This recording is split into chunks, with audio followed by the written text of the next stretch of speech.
Hello and welcome back to my studio. Now, do you struggle to get good texture and vibrancy in your acrylic paintings? If so, I've got 7 tips that are going to help you with that problem. Let's have a closer look. Now, in this demonstration, I'm going to show you 7 techniques that I like to use with my acrylic landscape painting. And I'm just using normal, regular student acrylic paint. No pastes, no mediums. That's important because texture comes from how you use the brush. It's all about brushwork, not what you add to your acrylic paints. And you don't have to spend a fortune on special heavy body acrylics either. What you're doing is creating the illusion of texture. Yes, there is some impasto, there is layers of paint, but it's not about building up thickness so much as how you use the brush. I guarantee you that these techniques are going to help your landscape painting. So let's get into the demonstration and learn more about texture with your acrylics. Here's the attractive reference that I'm going to work with, creating something vibrant. And I'm using regular acrylic paints. These are Amsterdam acrylics and a couple of Winsor & Newton Galleria acrylics. A basic palette of warm and cool primaries and a few convenience colors like burnt sienna and yellow ochre. And that's it. You can do anything you want with a palette like this. Long flat brushes for the most part and a filbert. And then a panel, primed panel, quite simple. First tip is tone the panel. That toning is going to help with texture. Some of it's going to show through, and you've already got a layer of paint down even before you've actually started the main event. And I find the toning can sometimes have a very important influence on the overall harmony of the paints that go over it. I'm going to just use some tissue and remove some paint where the lightest light is, and also suggest the foreground and where the buildings are going to go. But for the rest, I'll now let this dry. Doesn't take too long with acrylics, and then we can start the painting. I've done a bit of loose composing with a rigger brush, just getting the ideas going and getting the flow of thoughts, leaving a few things out, emphasizing a few others. And just figuring out where I'm going to be doing some of the texturing as well, especially in the foreground. Clean all of that off from the palette. A clean palette results in clean color notes, so that's important. I'm going to start with the sky and work down. For the sky, I'm bringing in some white paint at this stage. And the second texture tip I can give you is create a sort of a blending gradation, and that creates a texture as well. Texture doesn't necessarily have to be thick paint. In this case, we're creating a warm, just above the ridge line of the hill, and then a bit cooler as we go to the top. And this creates depth, a sense of the sky moving up and away, creating more depth in the scene. A few suggested wisps of clouds to add a little extra texture and interest to the sky. Now the background hill will also be dealt with quite lightly with a bit of desaturated and cooled down yellow ochre. I have raised that hill, as you can tell from the reference, as a backdrop, and also to make sure that the roofs of the houses don't intersect with the ridge of the hill, as in the reference, and that creates a bit of tension. And the other tip I can give you is try to keep the white paint out for as long as possible. Aside from the sky, when I get into the main event, there is little white. Now, dabbing strokes with the brush is the third tip that I can give for texture, and this is quite a common technique. You'll use it a lot, especially painting in an impressionist style. Now, I do mention this because a lot of beginners paint large flat surfaces. Instead, work with short dabbing strokes, build up your colors that way, and you'll get broken color as well. You're not painting between the lines like in a coloring book with a lot of flat color. So you'll see how I move the brush around, back and forth, up and down, chopping and dabbing color. Even in this first blocking in layer, we're getting texture. In fact, we have two layers of paint now, the toning layer and this layer on top. And you can see without white paint in this blocking in layer, the yellows are vibrant, they're working with the red undertone. Variety, that's just another little tip I can give you. Variety of shapes and color temperatures. Further back in this middle distance, the color temperature is actually cooler. There's a little bit of white coming into the paint, and white, especially titanium white, cools paint down quite dramatically, and acrylics more so than even with oils. So you can see all of that texture already, and we haven't even got into thicker paint. Now let's just block in a few of the buildings, shadow and light colors. Shadows are a sort of a grayish violet.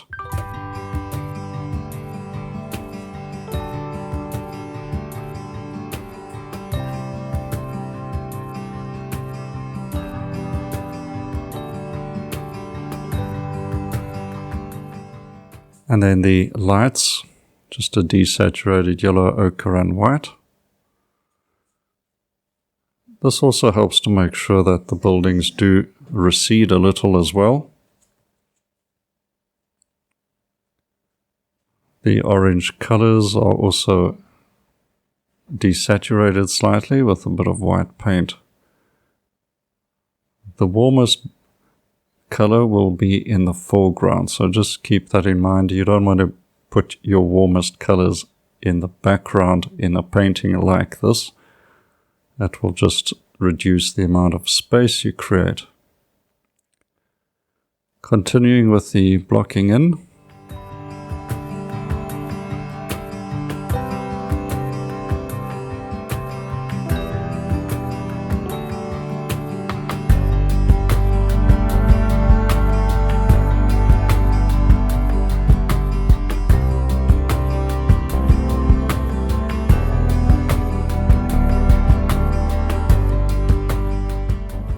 The roof color in the focal area here is a little brighter, a little more vibrant and saturated.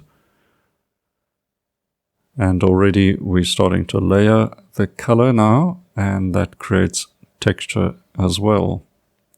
Still very thin, but nevertheless, as soon as you start layering slightly thicker paint, as we're going to do here with this cross-hatching technique. Now that's basically, cross-hatching from drawing,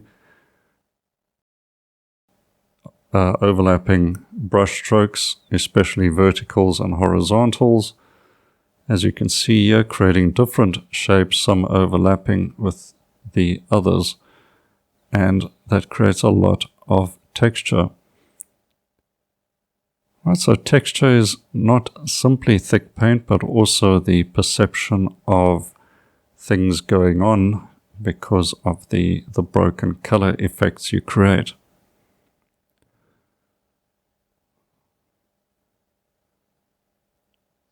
A few scar holes in the trees gives you a glimpse of the hill behind, and that creates a sense of space.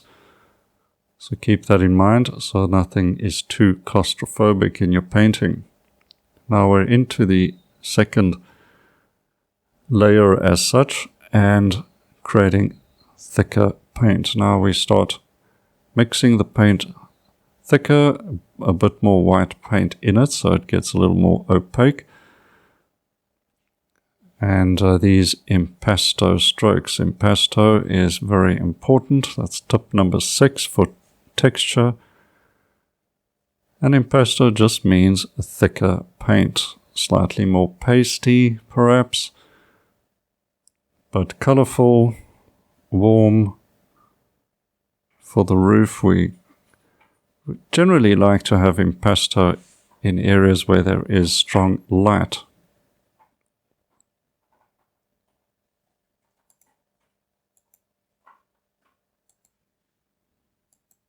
So just suggesting a bit of the woodwork, some of the tiles, a bit of light illuminating the edge of the barn.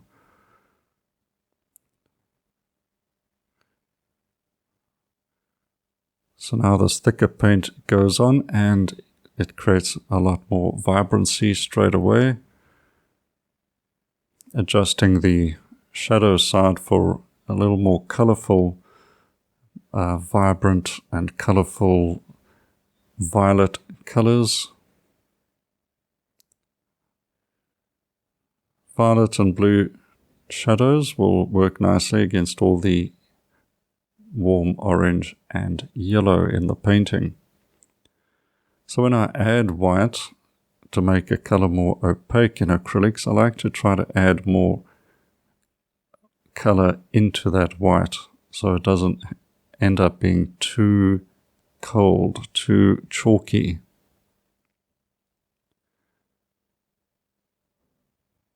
Impasto textures on that roof as well, and so on. And we just work through the painting in a sort of methodical fashion. Impasto highlights on the tree.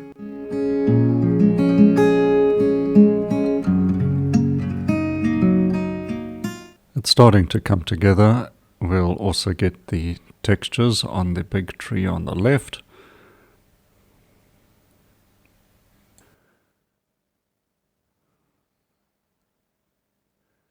Varying the brush strokes, small and large, that adds variety and interest to your texture.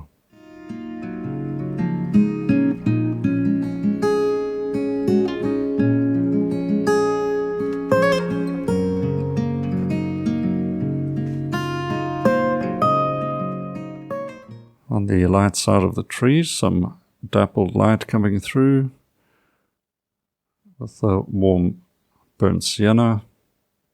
On the shadow side, some of that blue violet, creating a nice counterpoint for contrast. Okay, dry brushing, one of my favorite texture strokes, also called scumbling, and that's just dragging thick paint, quite thick with no water in it, and dragging that over the dry underlayer. Paint dries quite quickly with acrylic, so you can get into this technique pretty quickly as you paint. A little bit of that in the background, but you can see how the middle ground now looks like light hitting grass, and then you go back into that with a couple of smaller strokes using the corner of the brush, breaking up shapes, adding little bits of added interest, just suggesting things going on in the shadows and breaking up obvious edges. And your painting naturally just gets more interesting and texture-filled as a result. Moving closer to the foreground now, and you start getting slightly bigger strokes, a bit more paint. The paint also starts getting warmer as you approach the foreground. But always a variety, slightly warm, slightly cool. These little temperature variations also suggest different textures when one looks at different temperature color strokes, you kind of perceive texture, like you would looking at a grassland in real life. So there's highlights and dark accents, the little strokes of dark burnt sienna amongst the lights, suggesting a bit of ground showing through or some mud perhaps. All of these things create a more interesting and natural looking surface.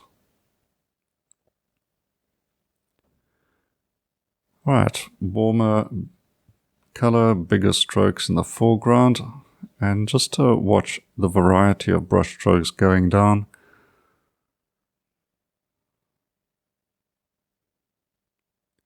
Cross-hatching, back and forth, up and down. So you don't need texture mediums, you don't need to add anything to your paint. This is ordinary student acrylics and you can get so much out of it. Touches of green for cool notes amongst the warm notes.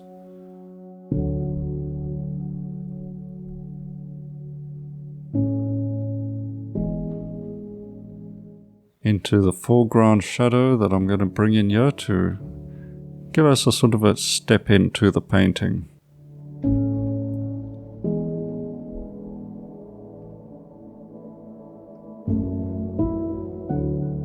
So there's little temperature shifts in the shadows as well. Shadows are colorful, but they must remain a shadow, and that's important. So there's our painting already filled with texture, vibrant color, interesting shapes.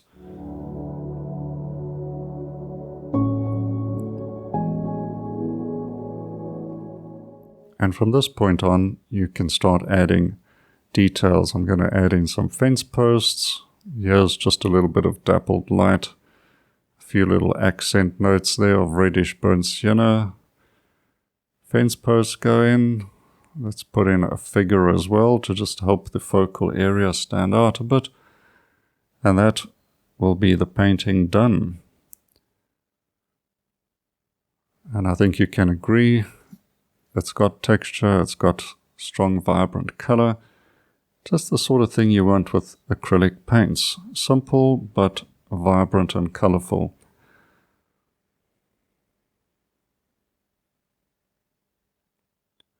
So try out these 7 painting techniques for texture in your acrylic painting, and I'm sure you'll see a difference straight away. So let's sign that off and we'll have a final look at the painting. And I hope you enjoy having a go with your own acrylic painting.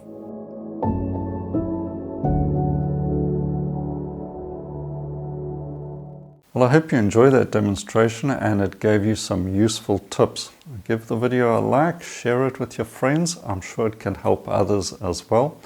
And if you haven't subscribed, please do that now.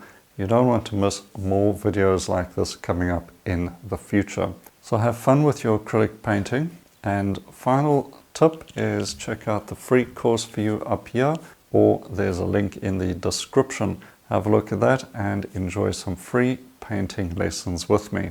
Alright, until next time, happy painting and cheers for now.